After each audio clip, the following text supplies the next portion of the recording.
Hey guys, it's been a while since I've done a video review on YouTube of films I've been seeing. Today I'm going to be doing a film review of Hostel Part 3. Now I did a review of number 1 a while back, which got pretty positive feedback, so I'm going to be doing a review of Part 3. I would do a review of Part 2 in the future, I think. I just don't have it on DVD. Needless to say, I don't have number 3 on DVD, and I don't think I'm ever going to buy it. The thing about Hostel Part 3 is that they've tried to up the ante and it's not worked. They've changed the director. Eli Roth no longer directs it. It's now by a guy called Spielman, I think. Steven Spielman. And Eli Roth, I've read, is a writer for the movie, so I don't know where he got his ideas from, or he just done it to get some money out of it. Probably a bit of a cash cow now. Part 3 was a direct-to-DVD sequel to the first two Hostel films, even though they are nothing alike. They shouldn't even have the same name, Hostel. The thing I liked about the first two Hostel movies was they were actually disturbing. When you watch them, you feel icky and disgusting. This film just is rubbish. Like, there's one scene of torture which is cringeworthy, and then it's just rubbish. Like, they've taken it to Vegas. The whole thing's set in Vegas. It doesn't really make sense being called a hostel, because apparently I've heard that hostels aren't called hostels in America. It's just a European thing. And the movie's got some massive flaws. I did kind of like the twist in the middle of the movie. I might go into detail. And basically, if you're going to watch this movie, you'll probably have already seen it now. You're just watching this for my opinion. But I wouldn't recommend it if you did like the first couple of Hostels, and I would also not recommend it if you're into the horror genre of this kind of torture porn thing at all. This movie will have nothing for you. It's just boring and dull. The thing's kind of set. It starts off kind of like a wedding. It's kind of like The Hangover. They go to Vegas to celebrate a guy's wedding, and it turns into some shitty I'm evil, I'm going to take you because I want your wife kind of thing. The start of the movie, I actually had a bit of good expectation, because it kind of flips the expected part of the expectedness is kind of flipped in the first scene where you see the hostel, but then the hostel's kind of not in the rest of the whole film, and it goes back there, and you think, why the fuck do people go to this hostel that's in the middle of nowhere? At the end of the movie, you find out this hostel is in the absolute middle of nowhere, so why would anyone go there? It's like in the middle of a desert somewhere. Well, it looks like it. So no one would ever go there, and it's just a bit crap. I'm going to talk to you about the scenes of like the torture and stuff and how it's done in Vegas.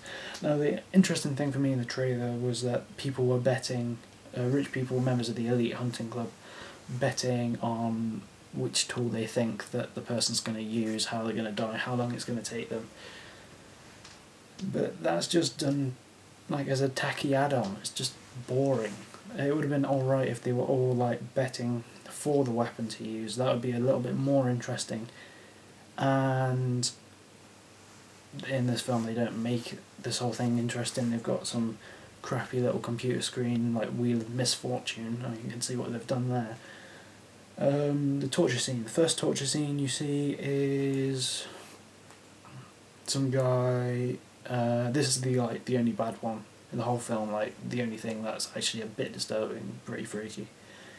The guy's just sitting down, or not sitting down, strapped to the chair, and some weird guy skins his face and puts it on a little doll, and that's all horrible and disgusting and creepy, and you know, that's the only scene in the film which is like that.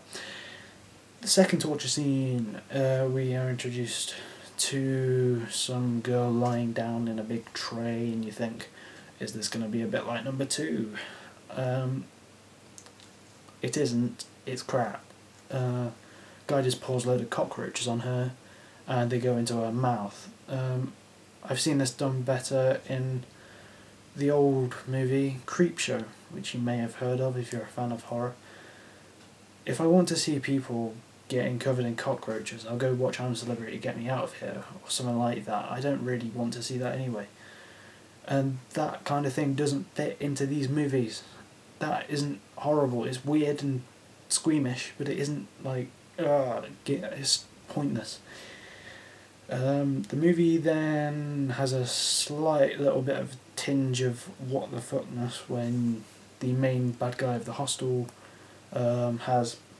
takes a picture of this dead girl, and you think, oh my god, he's a pervert, he's gonna, you know, do his business over this picture of the dead girl, and that's really fucked up. But he doesn't, and the film continues. The third and final torture scene, it's got the twist of the best man of his wedding is actually a member of the elite hunting club, and he's going to torture his friend. The problem here is it is not done well. He reaches for the chainsaw to make people think, oh, that was in the first one, this might actually get a bit good. No, the head of the hunting squad, or whatever you want to call them, lets the guy in the chair loose so they can have a battle. I mean, how lame is that? I mean, it's an interesting concept, but when you see a guy fighting with a chainsaw against a guy with a samurai sword, and then no one gets killed by the chainsaw or the samurai sword, he just grabs a little kitchen knife and stabs him. He doesn't even kill him. But, the end of the film also is completely messed up within the whole Hostel 1, Hostel 2 thing. The thing I kind of liked about Hostel 1 and 2 is that the police are involved in it, so the victims who are there have got no chance of escaping or getting away or any help coming to them. They're going to die. Hostel Part 3 completely destroys this, because as soon as somebody rings the cops, the bad guy's just like, oh, we've got to get out of here, so they blow up the place. I mean, what a crap ending to such a crap film. Don't watch this film, it's absolute crap. If I have to give it a rating, I'd give it a 3.5 stars out of 10. Don't know why I said stars, but yeah, if you want to, the one little gory scene was alright, but this has nothing to do with the Hostel films. Also, one of the reasons I really hated it was because the aesthetic of the place, Hostel 1 and Part 2, is horrible. It's all grimy, gritty, grungy, anything beginning with G, like disgusting, disturbing. You feel like horrible watching it. They're in horrible situations, horribly messed up people. The people in Hostel Part 2 are messed up, but they aren't as messed up as the people in Hostel Part 1 and 2. So I don't know why they made this, because usually with horror franchises like Saw, they try and make the traps even more worse. This is just a bit crap. But the whole aesthetic of the hostel and the torture chamber is that it's like completely clean, and it makes it like weird. Oh, I missed out one of the torture scenes, but don't worry, it was crap. It seemed to me like they spent all their money on the makeup for this one character who goes in to kill this guy. And to be fair, she looks completely badass. She looks like a weird alien thing with some weird hair spiky thing. I might put a little picture in the side.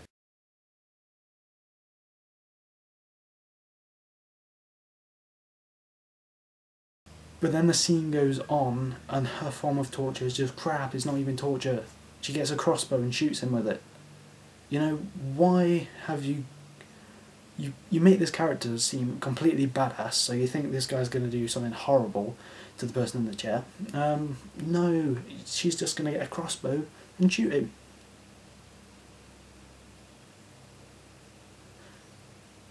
This has been my review, hope you enjoyed it. I will be doing a review of number 2 as soon as I buy it. Don't go buy this film, it's crap. Thanks, I'm out.